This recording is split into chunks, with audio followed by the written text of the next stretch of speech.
Arabs ہے as a nation as a قوم کیسے لوگ تھے، اسلام آنے سے پہلے کیا چیزیں وہاں پر پائی جاتی تھیں؟ نہایت سادہ طبیعت، ان کے اعتقاد میں شرک موجود تھا۔ ایسی بہادر قوم کہ اگر عرب کی پناہ لینے کے لیے کوئی شخص پہنچ جائے تو وہ اپنے خیمے کو اکھڑوا دیتے تھے اور اپنی جان پر کھیل جاتے تھے ان پر سے گزر کے کوئی شخص اس مظلوم تک پہنچتا جو ان سے پناہ لینے آیا۔ عرب کے کہتے ہیں لوگ کہ یہ ہماری حمیت کے خلاف ہے کہ ایک باہر کا ہمارے محلے علاقے میں آئے اور ہمارا ایک شخص اس سے زیادتی کرے اور ہم خاموش رہے۔ عرب جب لوٹتے تھے اور ان کے ہاں یہ کلچر تھا کہ جس قافلے میں عورت ہوگی عورت کو ہاتھ نہیں لگایا جائے گا لوٹتے ہوئے، حتیٰ کہ اگر کوئی شخص عورت پر دست درازی کرتا تو ڈاکو خود اپنے اس ساتھی کا سر قلم کر دیتے تھے جس نے عورت پر دست درازی کی۔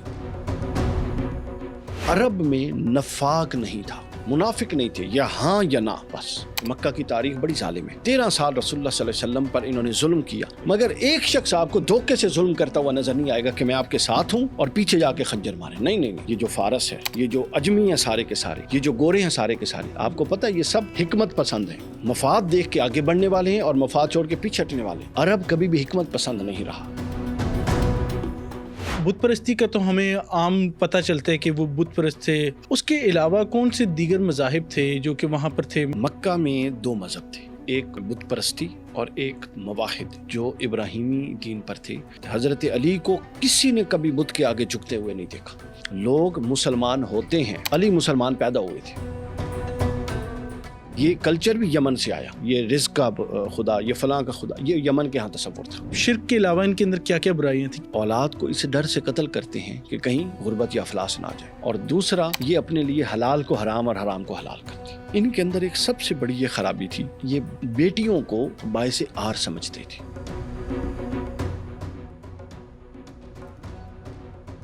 ناظرین، آج ہمارے ساتھ موجود ہیں ڈاکٹر علی وقار صاحب، جن سے ہم جانیں گے کہ عربز بیفور اسلام کیسے تھے، عربز کے اندر بت پرستی کے علاوہ کون کون سے مذاہب موجود تھے جن کو وہ فالو کرتے تھے، اور کیا بنی ہاشم بھی بت پرستی میں مبتلا تھے یا نہیں تھے۔ یہ سب کچھ جاننے کے لیے پروگرام کو اینڈ تک ضرور دیکھیں۔ اچھا ڈاکٹر صاحب، آج ایک ایسا منفرد ٹاپک آپ کے لیے میں لے کے آیا ہوں جو ہوپ فلی ہمارے لیے بھی بڑا ایک اچھی چیز ہوگی سیکھنے کے لحاظ سے، اور آڈینس کے لیے بھی بہت کچھ سیکھنے کے لیے ان کو ملے گا۔ تو سر، آج ہم بات کریں گے عربز بیفور اسلام پر۔ تو سب سے پہلے تو مجھے آپ بتائیں کہ جو عربز ہے as a nation as a قوم کیسے لوگ تھے، اسلام آنے سے پہلے کیا چیزیں وہاں پر پائی جاتی تھیں، کیسے لوگ تھے، اس کے بارے میں تھوڑا بتائیے گا۔ بہت شکریہ۔ بسم اللہ الرحمن الرحیم۔ یہ بڑا ہی اہم موضوع ہے، اس حوالے سے اہم ہے کہ عرب بیفور اسلام کا جو کانسیپٹ ہمارے ہاں پایا جاتا ہے وہ سمجھ لیں کہ کوئی 50-60% درست نہیں ہے۔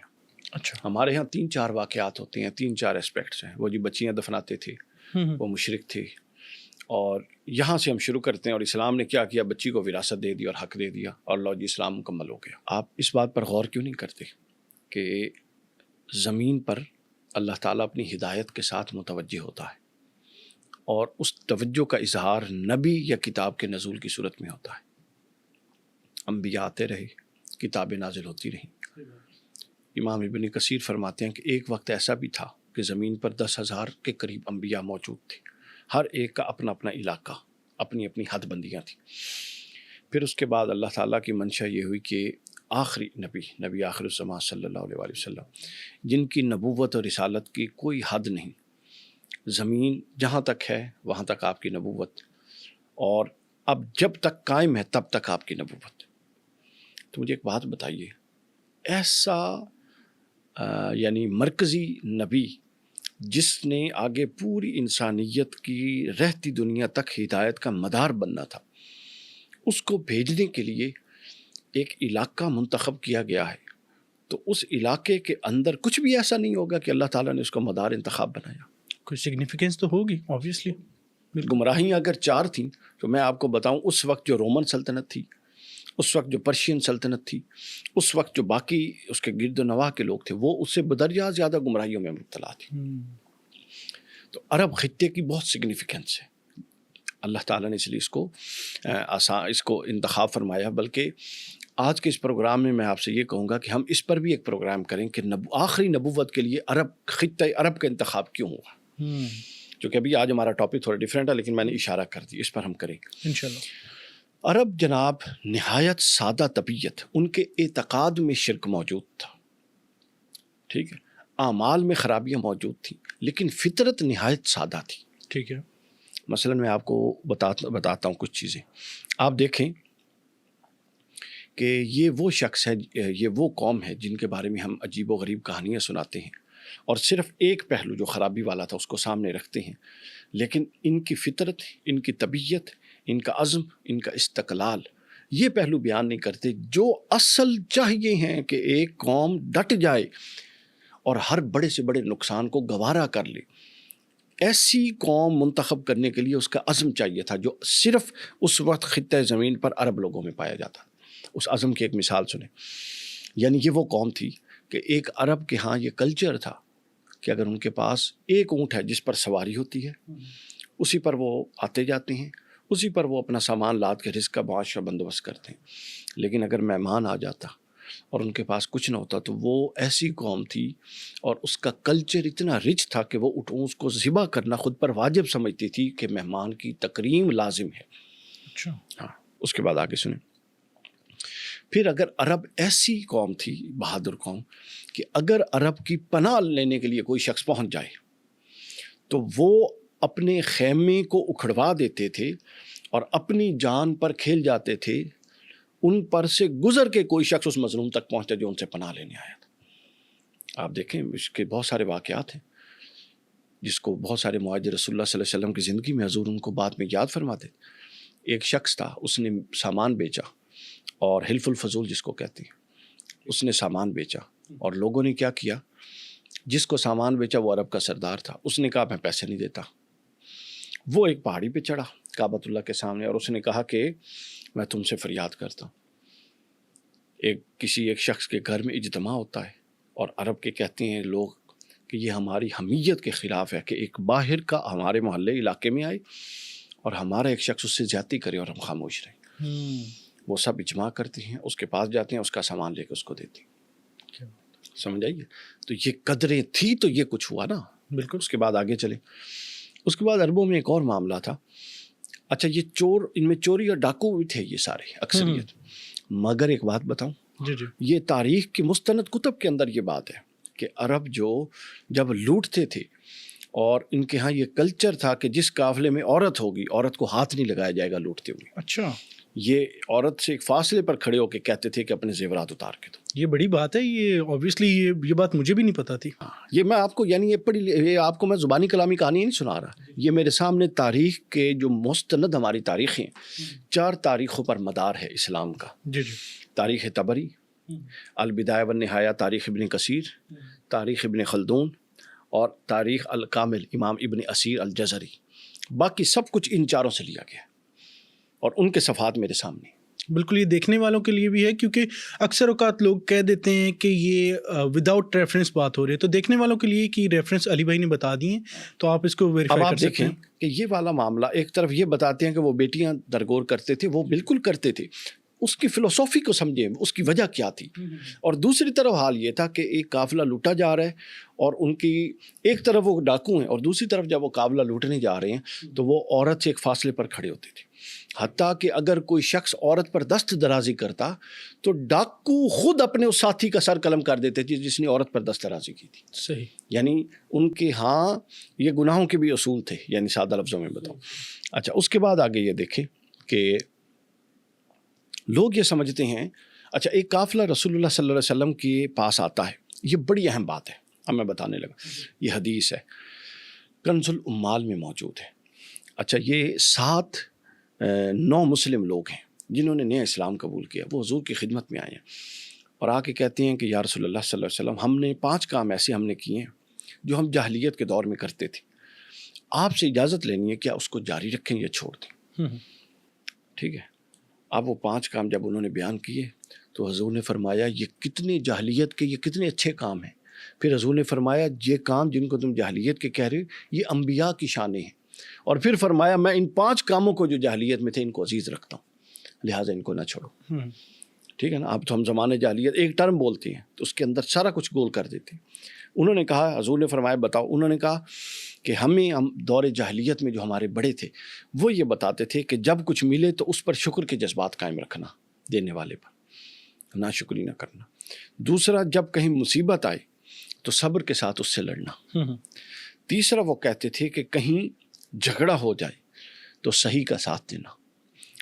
چوتھا، انہوں نے کہا کہ جو تقدیر ہے، چونکہ خدا کا تصور تو ہر دور میں موجود تھا نا، بالکل، تقدیر پر راضی رہنا. اور پانچواں، کسی کی مصیبت پر خوش نہ ہونا چاہے تمہارا بدترین دشمنی کیوں نہ ہو. یہ 5 باتیں انہوں نے بتائیں. یہ کنز المال کی پہلی جلد میں صفحہ نمبر 69 پر یہ حدیث موجود. حضور نبی اکرم صلی اللہ علیہ وسلم نے جب یہ سنا تو آپ اتنا خوش ہوئے. آپ نے فرمایا یہ کتنے اچھے جاہلی اعمال ہیں جو تم بیان کر رہے ہو. فرمایا یہ وہ اعمال ہیں جو اپنے اندر وہ صفات رکھ رہے ہیں جو انبیاء کی صفات ہیں. اور فرمایا مجھے یہ باتیں بہت عزیز ہیں. تو لہٰذا آپ نے دیکھا کہ ایک طرف عرب کا وہ کلچر جو ہم عام طور پہ سنتے ہیں، اور ایک طرف یہ ایک نئی دنیا ہے جو قبل از اسلام، یعنی یہ وہ بنیادیں ہیں جن کی بنیاد پر نگاہ انتخاب پورے جہان میں سے اللہ تعالیٰ کی ان پر پڑی. اچھا علی بھائی، یہاں پر ایک سوال آپ کے جو آپ نے چیزیں بتائیں اس میں ہی میرے دماغ میں آ رہا ہے کہ کہا یہ جاتا ہے کہ قبل از اسلام جو عرب قوم تھی یہ جاہل تھی. تو جاہل ہم ان کو کس سینس میں کہیں گے؟ کیونکہ ایک طرف اگر ہم دیکھتے ہیں تو ورقہ بن نوفل جیسے لوگ جو کہ نبی پاک صلی اللہ علیہ وآلہ وسلم کے آنے کی پیش گوئی کر رہے ہیں، اور دیگر شاعر بھی ہمیں ملتے ہیں، شعر و اشعار کا باقاعدہ ایک سلسلہ موجود ہے. تو ہم ان کو جاہل کس سینس میں کہتے ہیں؟ کیا دینی اعتبار سے ان کو جاہل کہتے ہیں یا ایجوکیشن کے لحاظ سے ہم ان کو جاہل کہتے ہیں؟ ایجوکیشن کے لحاظ سے ان کو جاہل کہتے ہیں. اچھا، ٹھیک ہے. دوسرا، دینی اعتبار سے اس طرح ہم جاہل کہتے ہیں کہ دین جو اس وقت موجود تھا ظاہر ہے وہ اپنی بالعموم اپنی اصلی حالت میں موجود نہیں تھا، لیکن مواحد اور توحید پرست تو لوگ موجود تھے جو دین ابراہیمی کر قائم تھے. تو جب ہم یہ کہتے ہیں تو ہم اشارہ ان کی ان امور کی طرف کرتے ہیں جو قابل مذمت ہیں یا جو ان کے اندر غلط خرابیاں تھیں، لیکن ہم بالکل ان کا وہ جو فطری صالحیت اور جو فطرت سلیمہ جو ان کے اندر پائی جاتی تھی، جو عزم اور استقلال اور بہادری پائی جاتی تھی، اس کو ہم بھول جاتے تھے. اچھا، اب اسی حوالے سے ایک اور اہم بات جو عرب قبل از اسلام کا ایک سنہرا باب ہے. آپ ایک فیکٹری یا دکان بناتے ہیں، اس کے اوپر جو چٹ وہ لگاتے ہیں بورڈ، مین بورڈ. عرب قبل از اسلام کا یہ مین بورڈ میں بتانے لگا ہوں، ٹیگ لائن. ٹھیک ہے. عرب میں نفاق نہیں تھا، منافق نہیں تھے، یا ہاں یا نہ بس. اچھا، ہاں، نفاق نہیں. نفاق آتا ہے مدینے میں جا کے، یہود میں، کہ جب بنو اوس، بنو خزا اور خزرج، ان دونوں قبیلوں نے اسلام قبول کیا. یہ عرب تھے مگر یہود تھے. ٹھیک ہے. انہوں نے اسلام قبول کیا، ٹھیک ہے نا. تو پھر بنو قینقا تھے، پھر بنو بکر تھے، ٹھیک ہے. انہوں نے جب اسلام قبول کیا بطور قبیلہ قبول کر لیا. تو ہر شخص جب ایک سردار اسلام قبول کرتا ہے اور سارے کرتے ہیں تو ضروری نہیں ہر شخص کی وہ لیول ہو اندر اخلاص کا کہ جو اچھے لوگوں کا ہے یا جنہوں نے پوری طریقے سے ریسرچ کر کے کیا. تو وہاں سے جا کر مدینہ میں جا کر جب یہود اس چیپٹر میں داخل ہوتے ہیں تو انہوں نے کیا کیا، اوپر سے اپنے سردار کی وجہ سے اسلام قبول کر لیا اور اندر سے سازشیں کی. وہاں سے نفاق کا دروازہ کھلتا. مکہ میں آپ کو ایک شخص ایسا نہیں ملا، حالانکہ مکہ کی تاریخ بڑی ظالم ہے. بالکل. 13 سال رسول اللہ صلی اللہ علیہ وسلم کے پاس پر انہوں نے ظلم کیا، مگر ایک شخص آپ کو دھوکے سے ظلم کرتا ہوا نظر نہیں آئے گا کہ میں آپ کے ساتھ ہوں اور پیچھے جا کے خنجر مارے. نہیں نہیں نہیں، وہ سامنے کھڑا ہوتا تھا، جی میں آپ کے خلاف ہوں. اب اس کی آپ کے سامنے ایک میں مثال رکھوں. ایک شخص ہے، وہ رسول اللہ صلی اللہ علیہ وسلم کی خدمت میں آتا ہے، قبیلہ بنی سعد کا شخص ہے، زمان بن ثعلبہ رضی اللہ تعالیٰ عنہ، اسلام قبول کر لی. اور وہ آ کے رسول اللہ صلی اللہ علیہ وسلم سے کہتے ہیں، اچھا یہ زبان کے بھی بڑے پکے تھے، اس کے ساتھ یہ بھی سن لیں، جو کہہ دیا بس وہ کہہ دیا. یہ آ کے کہتے ہیں کہ میں آپ کو اللہ کی قسم، میں آپ کو اس معبود کی قسم دیتا ہوں جو آپ کا معبود ہے، آپ سے پچھلوں کا اور آپ کے بعد والوں کا. 3 قسمیں دے کے کہتا ہے یہ بتائیں کیا اللہ نے آپ کو ہماری طرف رسول بنا کے بھیجا ہے؟ حضور نے فرمایا ہاں. پھر یہ کہتے ہیں کہ میں آپ کو آپ کے معبود، آپ سے پہلوں کے معبود اور آپ کے بعد والوں کے معبود کی قسم دے کے پوچھتا ہوں، یہ بتائیں کیا اللہ نے آپ کو ان احکام کو ہم تک پہنچانے کے لیے بھیجا ہے جو آپ پہنچا رہے ہیں؟ آپ نے فرمایا ہاں. پھر انہوں نے تیسری قسم اٹھائی، یہی تینوں چیزیں بتا کے، کہ کیا آپ کو اللہ نے ہمیں یہ پیغام دینے بھیجا کہ ہم بتوں کو چھوڑ دیں؟ حضور نے فرمایا ہاں.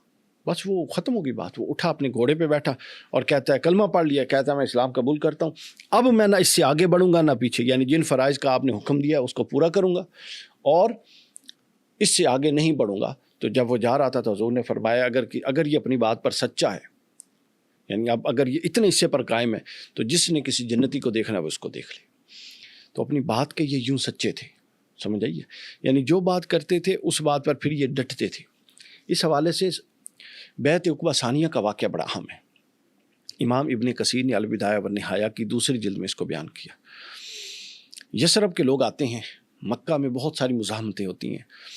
10 سال گزر گئے, 11واں سال گزرا, رسول اللہ صلی اللہ علیہ وسلم دعوت کے لیے جب حج کے دن آتے ہیں تو ایک ایک خیمے کے پاس جاتے ہیں, چونکہ تمام قبائل حج کے لیے آئے ہوتے تھے. تو حضور ایک ایک خیمے کے پاس جاتے ہیں. تو وہاں پر مدینہ سے آئے ہوئے کچھ لوگ تھے, ان کے خیمے میں جب دعوت کے لیے گئے تو 6 لوگوں نے اسلام قبول کر لیا. انہوں نے خفیہ رکھا. اگلے سال وہ گئے تو انہوں نے 6 کو 12 کر دیا, اور تیسرے سال یعنی 13 ہجری نبوی کو, نبوت کے 13ویں سال 72 لوگوں نے اسلام قبول کر لیا. ٹھیک ہے. اب جب وہ اسلام قبول کر رہے تھے, اس کو حضرت عباس بن عبادہ بیان کرتے ہیں کہ خزرج کے لوگوں نے جب کہا نا کہ یا رسول اللہ ہم آپ کے ہاتھ پر بیعت کرتے ہیں, تو ایک شخص عباس بن عبادہ کہتے ہیں وہ کھڑے ہو گئے اور وہ کہتے ہیں کہ اے عرب سن لو. اب یہ بڑا غور طلب جملہ, جی ہماری آج کی پوری پوڈ کاسٹ اور ڈسکشن کا یہ مغز ہے جو میں بیان کروں. اب سب کر رہے ہیں معاہدہ یعنی بیعت. ایک شخص کھڑا ہو کے کہتا ہے کہ اے اہل مدینہ, تمہیں معلوم ہے تم کس بات پر بیعت کر رہے ہو؟ تم سرخ اور سفید سے جنگ پر بیعت کر رہی ہو, یعنی تم رنگ اور نزل نہیں دیکھو گے. جب ہاتھ میں بیعت دے دیا تو جس کے خلاف محمد رسول اللہ کا ہاتھ اٹھے گا تم نے اس سے جنگ کرنی ہے. پھر اس نے کہا کہ تمہارا اگر یہ خیال ہو کہ تمہارا مال ضائع ہوگا اور تمہارے اشراف بڑوں کو قتل کر دیا جائے گا, تو اس نقصان پر تم محمد رسول اللہ کو چھوڑ دو گے تو آج اپنا ہاتھ پیچھے ہٹا لو.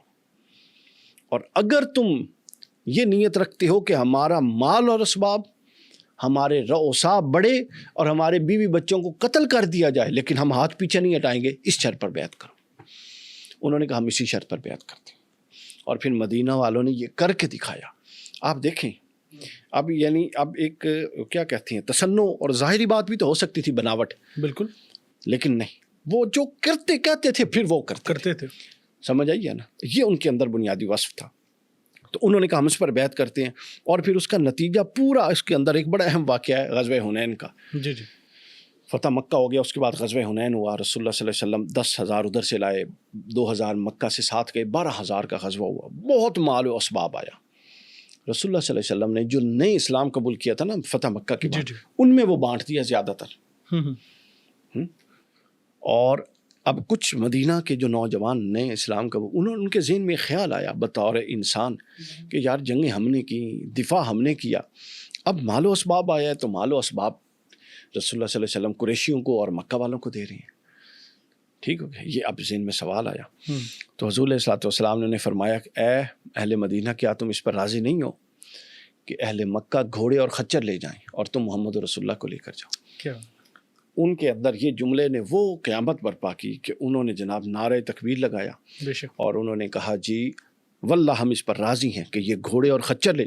یعنی آپ جملہ دیکھیں نا, حضور نے بنتا کیا بھی تھا فرمایا, کہنا, بالکل بے شک, جملہ دیکھیں کہ تو یہ کوئی تقابل بنتا ہے, یہ کوئی نوازنے والی بات ہے کہ میں تمہارے ساتھ جا رہا ہوں, دنیا کا سردار, اور گھوڑے اور خچر وہ لے کر جا رہے ہیں. تو یہ تو ویسے ہی مذاق بنتا ہے ان کا, اور تم اس کو تقابل میں لا رہے ہو کہ ان کو نوازا جا رہا ہے. صحیح بات. تو ان کے جو بڑے تھے انہوں نے سمجھ گیا کہ یا رسول اللہ ہم اس تقسیم پر راضی ہیں. تو لہٰذا اہل مدینہ نے ہمیشہ سیکریفائس کیا. جب رسول اللہ صلی اللہ علیہ وسلم ہجرت کر کے گئے تو ہزاروں کی تعداد میں مسلمان گئے. وہ ایک بہت بڑا ڈیزاسٹر تھا جس کو رسول اللہ صلی اللہ علیہ وسلم نے اپنی دانش اور پیغمبرانہ حکمت کے ساتھ ڈیل کیا, اور ایسا ڈیل کیا کہ اپنا منٹ گومری واٹ اور یہ جو آرتھر جیفری اور یہ جو مستشرقین ہیں اورینٹلسٹ, یہ کہتے ہیں کہ تم محمد رسول اللہ کی ہر بات کا انکار کر سکتے ہو, لیکن ان کی جو دانش تھی کرائسس کو ٹیکل کرنے کی, کہتے ہیں اس پہ جس حد تک ان کا اپنے اعصاب پر قابو تھا اور جس طرح انہوں نے ان چیزوں کو پلیس کیا اس کا کوئی انکار نہیں کر سکتا. وہ کہتے ہیں ایک ڈیزاسٹر ہو گیا تھا, کرائسس آ گیا تھا, ایسا آئیڈیا کہ ایک شخص ایک کو سنبھالے گا تاکہ نہ ریاست پر بوجھ بنے, نہ اوور آل کرائسس ہو، نہ قحط کی صورتحال بنے. اب دیکھیں نا، ایک بندے کا کھانا اگر 2 کھائیں گے تو مرنے سے تو دونوں بچ جائیں گے نا جی. دونوں بچ جائیں گے، بالکل ٹھیک ہے. اب ہر ایک نے اپنے حسب حال پھر اتنی قربانیاں دیں کہ اپنا آدھا کاروبار، حتیٰ کہ انہوں نے اپنے گھروں کے اندر پردے لٹکا دیے کہ آدھا گھر ادھر آدھا گھر ادھر. پردے کے احکام نہیں نازل ہوئے تھے. ایک ایسے صحابی کا بھی صحیح سند کے ساتھ واقعہ آیا ہے کہ اس کی کئی ازواج تھیں، اس نے پردے کا اس نے سامنے کھڑی کر دی کہ جو آپ کو پسند ہے میں اس کو طلاق دیتا ہوں، آپ عدت کے بعد سے نکاح کر لیں. یعنی یہ جذبہ کسی کے اندر ہے، اور قرآن نے اس جذبے کی تعریف کی. اچھا، اب یہ الگ موضوع، الگ نہ چلا جائے. اب یہ سب کچھ کیا تھا؟ یہ وہ فطرت کی صالحیت تھی، اور یہ وہ کمٹمنٹ تھی کہ کہہ دیا تو کہہ دیا، کہہ دیا تو کہہ دیا.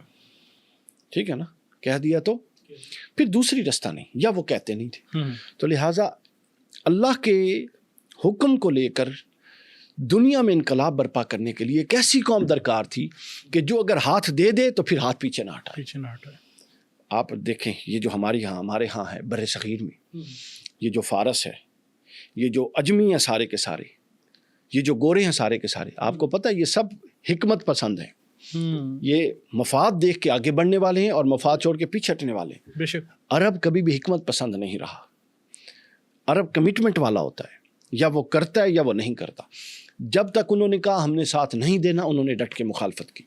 اور جب انہوں نے کہا ہم نے ساتھ دینا ہے، پھر انہوں نے ایسا ساتھ دیا کہ حضرت زید کہتے ہیں، حضرت زید کے بارے میں روایت ہے کہ ابو سفیان نے ان کو پکڑ لیا اور ان کو پکڑ کے باندھ دیا، اور ان کے جسم کا ایک ایک حصہ کاٹتے تھے، اتنا ظلم کرتے تھے.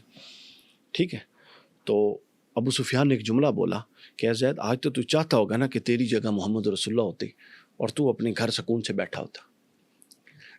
ٹھیک ہے نا. اب وہ کمٹمنٹ کا لیول دیکھیں کیسی کیفیت ہے کہ ایک بندہ آخری سانس لے رہا ہے، اس کو معلوم ہے کہ کتنی اذیت دے رہے ہیں، نہ جانے کس وقت موت واقع ہو جائے. تو حضرت زید فرماتے ہیں کہ نہیں، واللہ مجھے یہ گوارا نہیں کہ میں گھر میں اپنے بیوی بچوں کے ساتھ ہوں اور رسول اللہ صلی اللہ علیہ وسلم کے ایک بال بھی ٹوٹے. ابو سفیان کو لا گیا، اور وہ کہتا ہے کہ اپنے دوسرے ساتھی جو اس وقت تھے، کہتا ہے کہ میں حیران ہوں. اور پھر اسی طرح کا ایک عروہ بن مسعود سے واقعہ ہے، ٹھیک ہے نا، مسور بن مخرمہ سے بھی روایت ہے. وہ کہتے ہیں، سہیل بن عمرو سے بھی، وہ کہتے ہیں کہ یار ہم بڑے بڑے درباروں میں گئے، نجاشی، کیسر، کسرا، اور ہم نے ہر بادشاہ کے جو مریدین ہیں، جو متوسلین ہیں، جو عقیدت مانتے ہیں، ان کی عقیدتیں بھی دیکھی، لیکن واللہ ہم نے اصحاب محمد جیسا قربانی دینے والا کسی بادشاہ کا نہیں دیکھا. بے شک ایسے متبعین کسی کے نہیں دیکھے.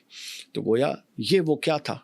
یہ وہ تھا کہ مفاد ایک طرف، زبان اور عزم اصل چیز ہے کہ جب آپ نے کہہ دیا تو پھر آپ نے کہہ دیا، پھر پیچھے ہٹنے والی کوئی بات نہیں. اچھا، یہاں تک تو سر سمجھ آ گئی بات کہ ان کی کیا مطلب سگنیفیکنس تھی، کتنے اچھے وہ لوگ تھے اور کیا کیا کرتے تھے. اب میں یہ پوچھنا چاہ رہا ہوں کہ جو عربس تھے بیسیکلی بت پرستی کا تو ہمیں عام پتہ چلتا ہے کہ وہ بت پرست تھے، العاد اور العزا کو جو سے پوچھتے تھے. اس کے علاوہ کون سے دیگر مذاہب تھے جو کہ وہاں پر تھے؟ مثال یہودیت تھی، کرسچینٹی کس حد تک تھی وہاں پر، بت پرستی تھی. اور اسی کا دوسرا پارٹ یہ آئے گا کہ یہ بت پرستی جو تھی وہ ہندو مذاہب کے کتنے، مطلب ہندو مذہب کے کتنے نزدیک تھی؟ کیا اسی طرح سے اسی کی پیرالل چل رہی تھی یا ان کے کوئی اور حساب تھا؟ دیکھیں، سب سے پہلے ہم مکہ کے مذاہب کو ذکر کرتے ہیں، پھر مدینہ میں فرق تھا. اوکے. مکہ میں 2 مذہب تھے، ایک بت پرستی اور ایک مواحد جو ابراہیمی دین پر تھے، اور وہ کسی بھی اللہ کے علاوہ کسی بھی خدا کی نہ پوجا کرتے تھے نہ اس کے آگے جھکتے تھے. ٹھیک ہے. امام حلبی نے سیرت حلبیہ میں واقعہ بیان کیا حضرت سیدہ خدیجہ الکبریٰ رضی اللہ تعالیٰ عنہا کا. فرماتے ہیں کہ حضرت خدیجہ، اب انہوں نے نا کعبۃ اللہ کے ساتھ حبل، عزا، یہ جو حتیم ہے آپ نے دیکھا ہوگا، جی جی، یہاں پر یوں بتوں کا ایک پورا لگایا ہوا تھا جہاں. تو حضرت خدیجہ الکبریٰ رضی اللہ تعالیٰ عنہ السلام اللہ علیہ جب اپنا طواف کرتی تو ان کے ہاں رواج یہ تھا کہ طواف کرتی، اور طواف کرتے ہوئے جب اس بت کے پاس سے گزرتے تو تعظیماً اس کے آگے تھوڑا سا جھکا کرتے.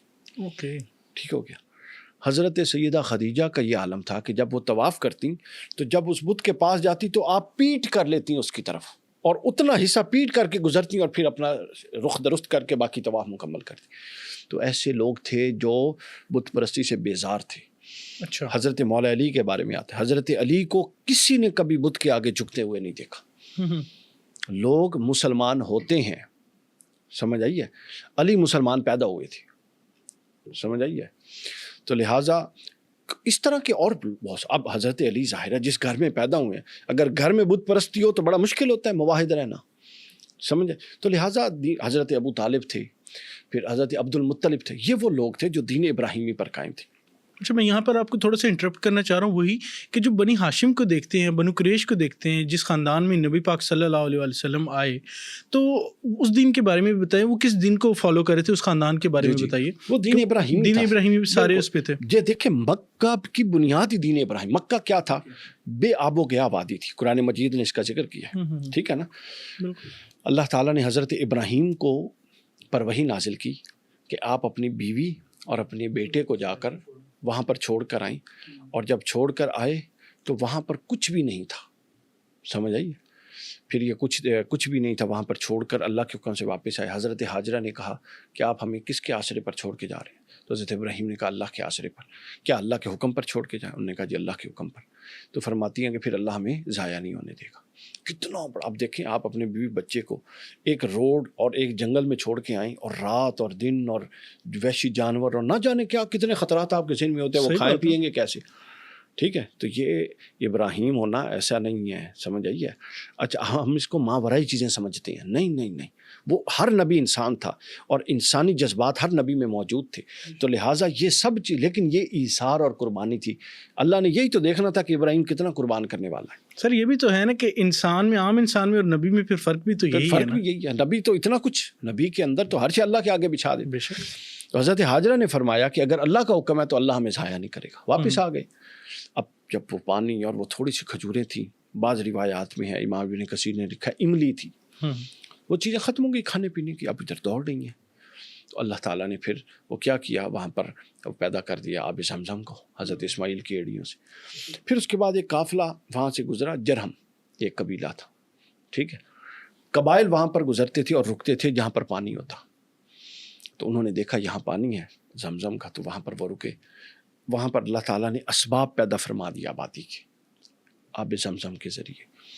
تو بنو جرہم ہوئے, حضرت اسماعیل بڑے ہوئے, بنو جرہم کے اندر ہی ان کی شادی ہوئی, ایک بیوی, پھر اس کو طلاق دے دی, پھر دوسری بیوی, پھر حضرت ابراہیم آئے, پھر دونوں باپ بیٹا نے مل کے کعبۃ اللہ کی تعمیر کی وہیں پر. پھر خواب آتا ہے کہ اب اس کو قربان کریں, سمجھ آئیے. پھر کوئی چوں چرا نہیں ہے, پھر قربان.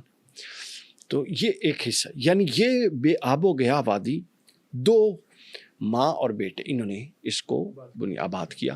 اور یہ مکہ تھا, یہاں پر اب کعبۃ اللہ ہے. تو یہ جناب اس میں ساری کی ساری توحید تھی. ہوا یہ کہ دو روایات ہیں, البدایہ و نہایہ میں دونوں موجود ہیں. اور ایک روایت یہ ہے کہ ایک شخص تھا عمرو بن لوہی, یہ تاجر تھا, یمن جاتا تھا, اور یمن کے لوگ مشرک تھے, بت پرست تھے. تو یہ تاجر تھا, اونٹوں پر اس کا سامان جاتا تھا. تو اس نے کہا یہ پتھر ہے, اس کی خاص تراش خراش کر کے ایک شکل بنائی ہے, اس کے آگے جھک رہے ہیں. یہ بڑا زبردست اس کو لگا, ٹھیک ہے نا. اب وہ شوقیہ ایک بت لے کر آ گیا, ٹھیک ہے. اس نے آ کے لکھ دیا کہ وہ عبادت کر, یعنی اب اس کے اندر جو مشترک بات تھی, یہ کعبۃ اللہ کے ہاں جھکتے تھے, اب عبادت اللہ کی ہوتی تھی, کعبہ کی عبادت نہیں ہوتی.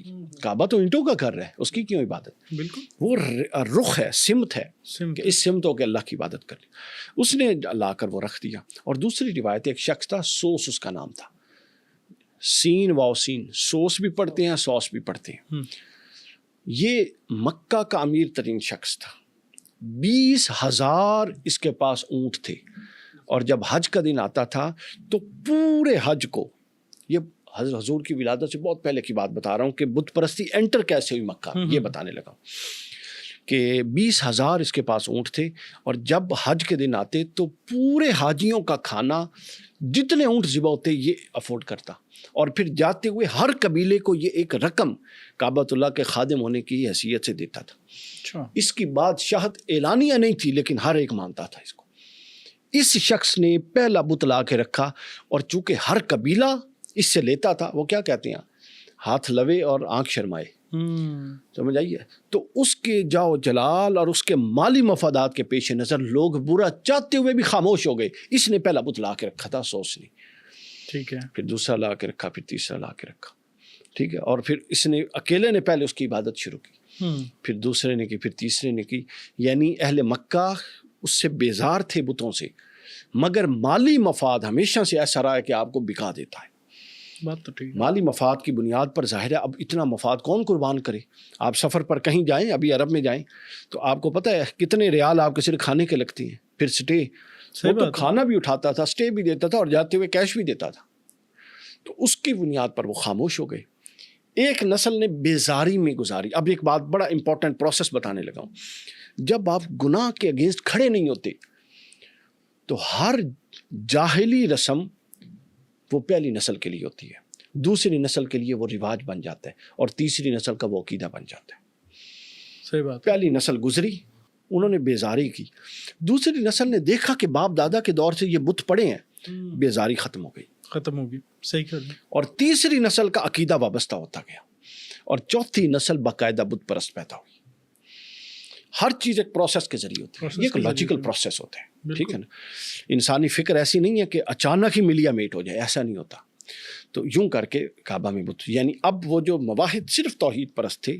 پھر دوسرا، امام طبری نے اس پر بڑا خوبصورت لکھا ہے اپنی تفسیر میں اور اپنی تاریخ میں. امام طبری فرماتے ہیں کہ پھر وہ جو بنو جرہم اور حضرت اسماعیل علیہ السلام کی اولاد تھی، جب مکہ ڈیولپ ہوا تو انہوں نے شہر مکہ کے ارد گرد مکان بنانے شروع کر دیے، یعنی مکہ کو خالی چھوڑ دیا. تو وہاں پر پھر جو بت پرست قبائل تھے انہوں نے آ کے جگہ گان لی، جس کی وجہ سے پھر بت پرستی کو شدت ہوئی. پھر یہ لوگ سوس اور عمر بن لوہی یہ جب بھی جاتے کچھ نہ کچھ بتلاتے، جب بھی جاتے کچھ نہ کچھ بتلاتے. تو چلتے چلتے اس کی تعداد پھر 360 تک ہو گئی. اور پھر انہوں نے کہا کہ یہ کلچر بھی یمن سے آیا. ٹھیک ہے. کہ یہ رات کا، یہ بارش کا، یہ رزق کا خدا، یہ فلاں کا خدا، یہ یمن کے ہاں تصور تھا اہل یمن میں. ٹھیک ہے نا. صنعاء میں مرکز ہوتا تھا یمن کا شہر صنعاء بت پرستی کا. تو یہ اس طرح یہ کعبۃ اللہ میں آیا، مکہ میں آیا. اب مدینہ میں بت پرستی کے ایک ڈیفرنٹ، پورا کا پورا ڈیفرنٹ سینیریو ہے. اچھا. مدینہ میں ایکچولی بت پرست بھی تھے اور اہل کتاب بھی تھے. مدینہ میں 5 قبائل تھے ٹوٹل. کتنے تھے؟ 5. بنو خزاع، بنو بکر یہ عرب قبیلے تھے. بنو کینکا، ٹھیک ہے، بنو نذیر اور بنو قریظہ یہ یہود قبائل تھے. اچھا. 5 یہود تھے نا. 3 یہود تھے، 2 عرب تھے. اوکے. عرب میں عرب مشرک تھے، اور یہ جو 3 تھے بنو کینکا، بنو قریظہ اور بنو نذیر یہ سارے کے سارے اہل کتاب تھے، یہودی تھے. ان کے پاس تورات تھی. ٹھیک ہے. تو اب اس وقت تک ان میں شرک نہیں تھا، یہ مواحد تھے یہود. یہ بڑا اہم پہلو. مکہ میں بھی ایک مواحد طبقہ تھا اور ایک مشرک تھا. مدینہ میں بھی ایک مواحد تھا اور ایک مشرک تھا. فرق یہ تھا کہ مدینہ میں جو مشرک تھے وہ مشرک تھے، اور جو مواحد تھے وہ یہود تھے. جب رسول اللہ صلی اللہ علیہ وسلم نے اعلان نبوت کیا اور آپ مدینہ میں تشریف لے گئے تو عرب جو 2 قبائل میں نے بتایا ہیں، اوس اور خزرج، میں نے بتایا عرب یہاں کرتے ہیں یا نہ کرتے ہیں. انہوں نے ہاں کی اور پھر جان مار دی. یہود نے، اب یہود کا نمائندہ تھا عبداللہ ابن ابی، اس کی سرداری پر متفق ہو چکے تھے سب، اور اس کے لیے تاج سونے کا بنوایا جا رہا تھا. اس کی تاج پوشی طے ہو چکی تھی کہ رسول اللہ صلی اللہ علیہ وسلم انٹر ہو گئے مدینہ میں. اس کی سارا کچھ سرداری جاتی رہی. اب اس کے قبیلے نے اسلام بھی قبول کر لیا، تو اس نے ظاہراً اسلام قبول کیا اور اندر سے کافر رہا. تو گویا پھر یہ جو یہود تھے یہاں سے نفاق کا دروازہ کھلا. ٹھیک ہے نا. چونکہ یہود کے اندر کبھی بھی، اس دور کا یہود ہو یا آج کا یہودی ہو، آپ دیکھیں وہ کبھی بھی فرنٹ لائن پہ نہیں آتا.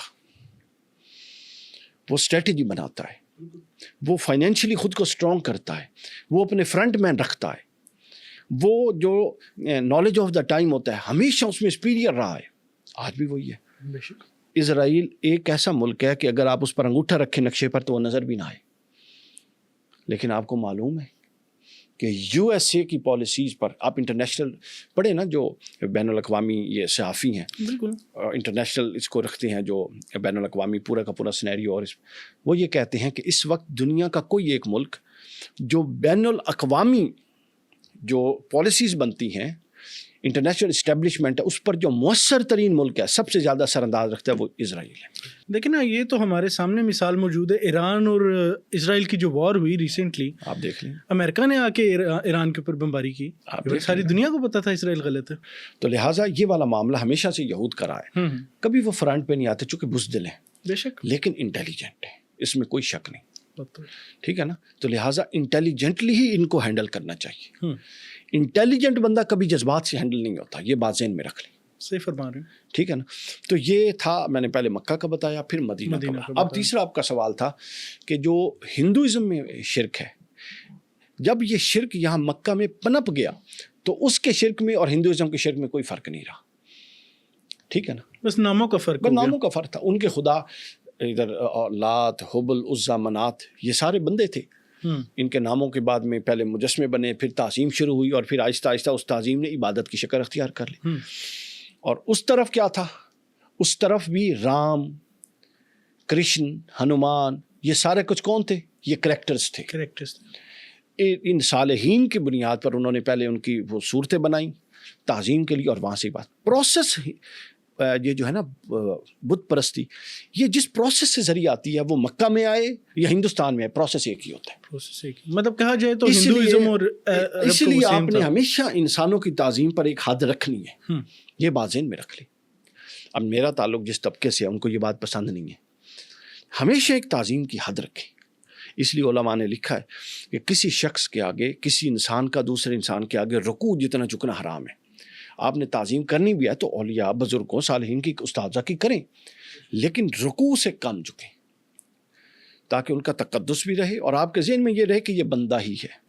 سمجھ آئے؟ صحیح فرما رہے ہیں. حتیٰ کہ رسول اللہ صلی اللہ علیہ وسلم کے آگے ایک صحابی آئے اور انہوں نے نیا اسلام قبول کیا اور انہوں نے آگے سجدہ دھڑم سے سجدے میں گر گئے.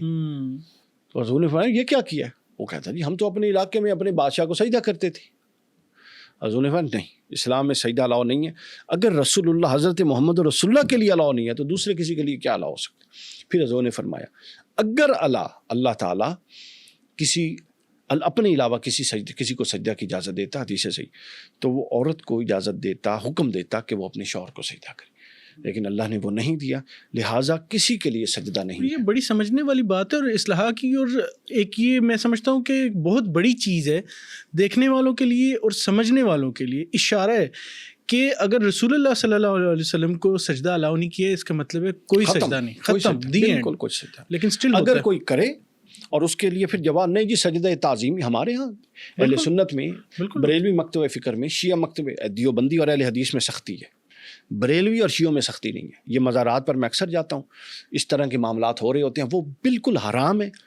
اگر وہ عبادت کی نیت سے کر رہا ہے تو وہ مشرک ہو جائے گا، ورنہ وہ فاسق تو ہے ہی ہے. ٹھیک ہے نا. اور ایسے لوگوں کو پکڑ کے جوتے لگانے چاہیے، کنڈیم کرنا چاہیے. اور لوگ کہتے ہیں کہ نہیں ہوتا اور اس طرح مطلب لیم ایکسکیوزز دیتے ہیں. میں ذاتی طور پہ سر اگر آپ کو بتاؤں، میں نے اپنی آنکھ سے یہ دیکھا ہے، ہوتے ہوئے دیکھا، میں نے خود دیکھا ہے. بالکل. چلیں آتے ہیں اپنے ٹاپک کی جانب واپس. سر ہم نے بات تو کر لی، ان کے ریلیجن کے حوالے سے بات کر لی، ہم نے بات کر لی کہ کتنے اچھے لوگ ہیں، اپنے زبان کے کتنے پکے تھے. سر اب آتے ہیں ہم تھوڑا سا ان کی نیگیٹو اسپیکٹ کی طرف کہ کیا مطلب شرک کے علاوہ ان کے اندر کیا کیا برائیاں تھیں؟ کیا یہ واقعی چور بھی تھے، لٹیرے بھی تھے؟ مطلب کیا ان کے اندر برائیاں کیا کیا موجود تھیں؟ ان کے اندر خرابیاں بہت ساری موجود تھیں. سب سے ایک خرابی جس کی طرف قرآن مجید نے 2 خرابیوں کی طرف اشارہ کیا ہے. امام بخاری رحمۃ اللہ علیہ نے صحیح بخاری میں فرمایا ہے کہ اگر کوئی شخص عرب اور اہل مکہ کی خرابیوں کا جائزہ لینا چاہے تو وہ سورہ انعام کی آیت نمبر 140 کو پڑھ لے. اب اس میں 2 خرابیوں کا بیان ہے. ایک یہ خرابی کا بیان ہے کہ یہ اولاد کو اس ڈر سے قتل کرتے ہیں کہ کہیں غربت یا افلاس نہ آ جائے، اور دوسرا یہ اپنے لیے حلال کو حرام اور حرام کو حلال کرتی. یہ 2 بنیاد. قرآن اساسی کتاب ہے اور قرآن مجید ہمیشہ اساسی بات کرتا ہے.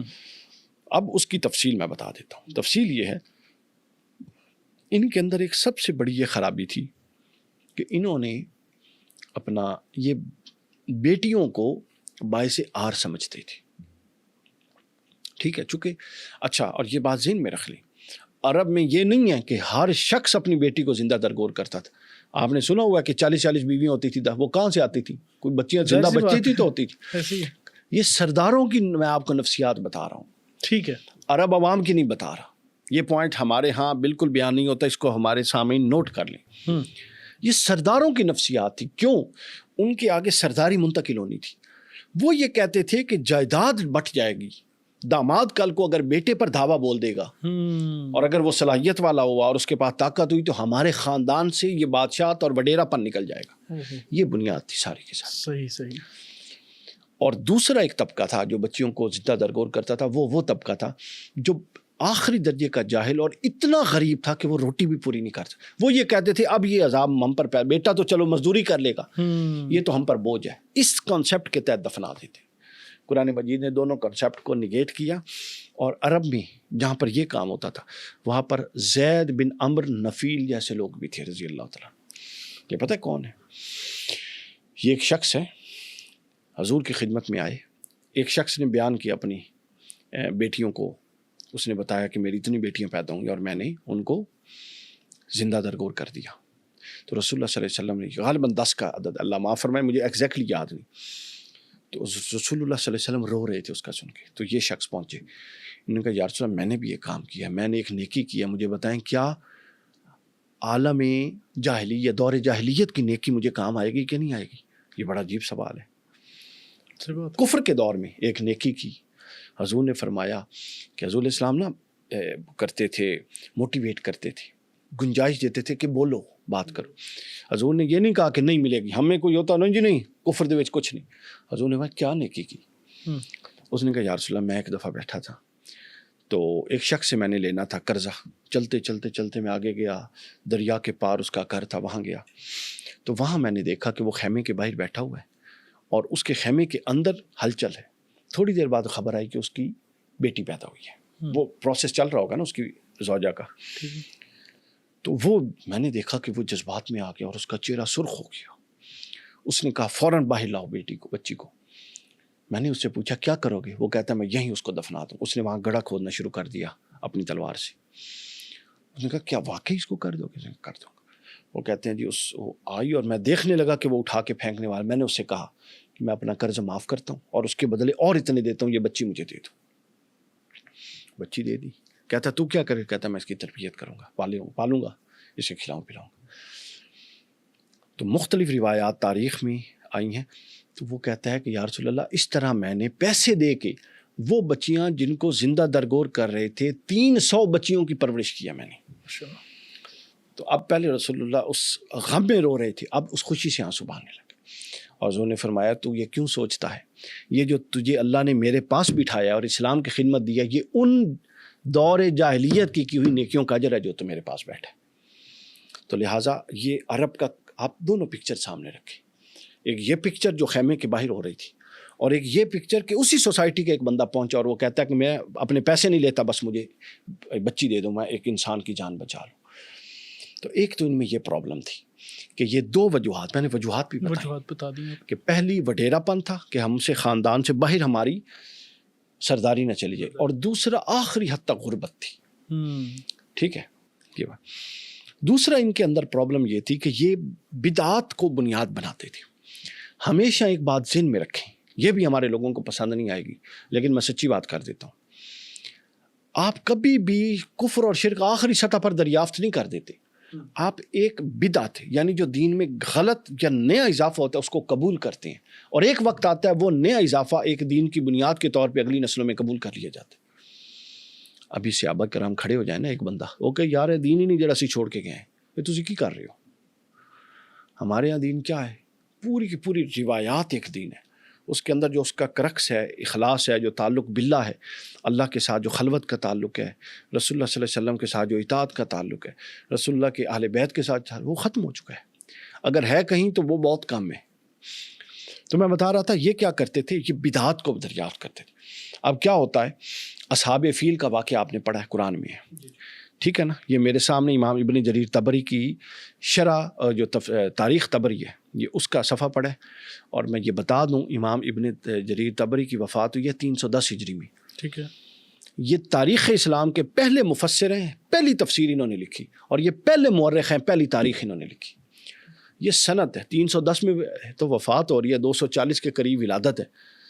تو یہ کون سا دور بنتا ہے؟ اب 1400 میں ہم بیٹھے ہیں، تو 1250 سال پہلے یعنی رسول اللہ کے دور کے قریب ترین اگر کوئی مواد موجود ہے تو وہ یہ موجود ہے.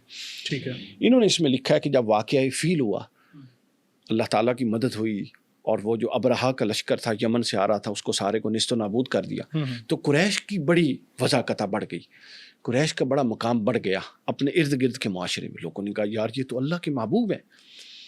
ٹھیک ہے نا. اب جب آپ سمجھ لیں ہمیشہ ایک بات کہ جب آپ کو حسن بھائی کوئی منصب ملتا ہے نا، اس کے ساتھ آزمائش آتی ہے. اب ان لوگوں کو، اب صالحین تو حضرت عبد المطلب اور یہ لوگ تھے، لیکن وقار پورے قریش کا بلند ہوا، ہر بندہ ایک سطح کا نہیں تھا. تو ان میں سے کچھ لوگوں نے کہا کہ ہم تو اتنے پریویلیجڈ ہیں اور اللہ کے مدنے ہیں، تو ہم کچھ چیزیں انہوں نے معطل کرنی شروع کر دی اپنی مرضی سے. انہوں نے کہا ہم حج میں وقوف عرفہ نہیں کریں گے، تاکہ پہچان ہو کہ ہر شخص حج میں وقوف عرفہ کر رہا ہے، قریش کا استثناء ہے. سمجھ آئیے؟ یعنی یہ خباثت، فطری خباثت ہو گئی.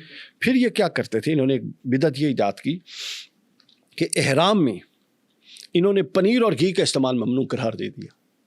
یعنی ایسی لایانی قسم کی حرکتیں. پھر یہ کیا کرتے، ایک اور جو بدعت انہوں نے ایجاد کی، یہ کہتے تھے احرام کی حالت میں اگر آپ نے کسی کے سائے میں آنا ہے تو صرف چمڑے کے سائے میں آ سکتے ہیں اور کسی کے سائے میں نہیں آ سکتے.